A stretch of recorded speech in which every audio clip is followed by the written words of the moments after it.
Operation devil হান্টের বিষয়ে আরো জানাতে গাজীপুর থেকে যুক্ত হচ্ছেন সহকর্মী আবুল হাসান। আবুল হাসান, রাতে গাজীপুরের কোথায় কোথায় যৌথ বাহিনীর অভিযান দেখা গেছে এবং বিস্তারিত কি আছে আপনার কাছে?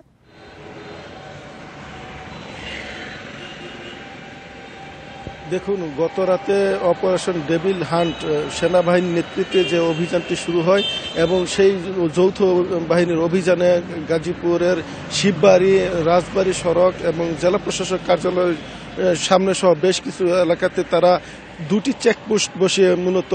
এখানে যানবাহনের তল্লাশি শুরু করেন এবং সন্দেহভাজন যে গাড়িগুলো ছিল সেগুলো তারা তল্লাশি করে এছাড়া মোটরসাইকেলের কাগজপত্র সহ মোটর সাইকেলের যারা চালক ছিলেন তাদের জিজ্ঞাসাবাদ করেন এবং এই অভিযান কিন্তু সেখানে রাত অবধি ছিল এবং একই সঙ্গে পুলিশ সহ অন্যান্য আইনশৃঙ্খলা বাহিনী তারা বিভিন্ন অপরাধীদের ধরতে চিরুনি অভিযান পরিচালনা করে। গতকাল আমরা যেটি জেনেছি যে গাজীপুর মহানগর পুলিশ কমিশনার ঘোষণা দিয়েছিলেন যে আকম মুজাম্মেল হক, যিনি সাবেক মুক্তিযুদ্ধ মন্ত্রী ছিলেন, তার বাসায় যে ঘটনাটি ঘটেছে এবং সেখানে বৈষম্য বিরোধী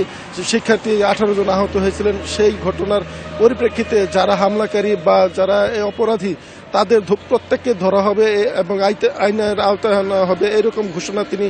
গতকাল দিয়েছিলেন। আপনি জানেন যে গতকাল বৈষম্য বিরোধী ছাত্র আন্দোলন শিক্ষার্থী সহ এখানে সমন্বয়করা সড়ক অবরোধ করে দিনভর তারা সেখানে আন্দোলন করেন এবং সেই আন্দোলনের পরিপ্রেক্ষিতে পুলিশ কিন্তু সেখানে গিয়ে এ ধরনের ঘোষণা দেয় এবং একই সঙ্গে সদর থানার যিনি ভারপ্রাপ্ত কর্মকর্তা ছিলেন তাকে বরখাস্ত করা হয়েছে বলে আমরা জানতে পেরেছি। এবং গতকাল আমরা যেটি জেনেছি যে অভিযানের মাধ্যমে 20 জনকে আটক করা হয়েছে যৌথ পুলিশ বাহিনী এবং তারা বলছেন যে অপরাধীদের না ধরা পর্যন্ত তাদের যে অভিযান, চিরুনি অভিযান, সেটি অব্যাহত থাকবে। একই ধরনের কথা কিন্তু সেনাবাহিনীর পক্ষ থেকে বলা হচ্ছে যে যারা চিহ্নিত সন্ত্রাসী, অস্ত্রধারী এবং অবৈধ অস্ত্র মজুদ তাদের বিরুদ্ধে এই অভিযান তারা চালাবেন এবং যতক্ষণ পর্যন্ত এই অপরাধীদের ধরতে না পারা যাবে ততদিন পর্যন্ত তারা এই অভিযান অব্যাহত রাখবে। তবে একটি বিষয় আপনাকে বলে রাখি যে আজকে আমরা বিভিন্ন থানায় খোঁজ নিয়ে যেটি জেনেছি যে এখন পর্যন্ত গত রাতের যে অভিযান হয়েছে সেই অভিযানে ঠিক কতজন আটক হয়েছে সেই বিষয়ে হালনাগাদ কোনো তথ্য আমরা কোনো থানা থেকে পাইনি। আমরা আশা করছি আইনশৃঙ্খলা বাহিনীর পক্ষ থেকে যে হয়তো বেলা বাড়ার পর এই বিষয়টি নিয়ে তারা সাংবাদিক বা গণমাধ্যম কর্মীদেরকে বিস্তারিত জানাবেন এবং এখন পর্যন্ত আমরা সেই তথ্যটি কিন্তু এখন পর্যন্ত পাইনি যে গত রাতের অভিযানে ঠিক কতজন আটক হয়েছে।